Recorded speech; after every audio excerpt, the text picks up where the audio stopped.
Yung sacrifices mo, it's not easy. Kung alam nyo lang, ang daming kailangan naming i-take into consideration, health-wise.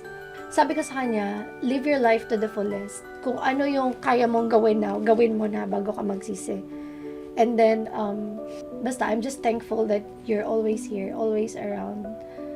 Kahit busy ka, alam ko na you always think of us. Basta sabi ko sa kanya, pag kaya mo pa, go. But when it's time for you to stop, give yourself a break din. Pero grabe pasensya niya sa akin. Kasi ako ang dala-dala ko lang talaga, bro, pangarap lagi. Pero si Mitch nandyan yan ever since. Di ba, kasi wala pa akong papatunayan, di ba? Nung una, magkano lang salary ko as a nurse. Pero nandiyan siya sa tabi ko.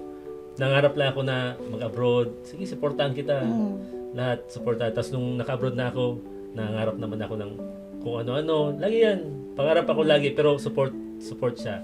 May mga time din na sobrang baba ko na marami akong ginawa na kalokohan na mga desisyon ko na akala ko, tinago ko pa sa kanya, nag-iara ko sa ibang tao, pero yung pala, yung asawa mo pa lang dapat number one na sasabihan mo. Yung sinabi ko sa kanya, siya para makatulong sa akin. Alam mo yun.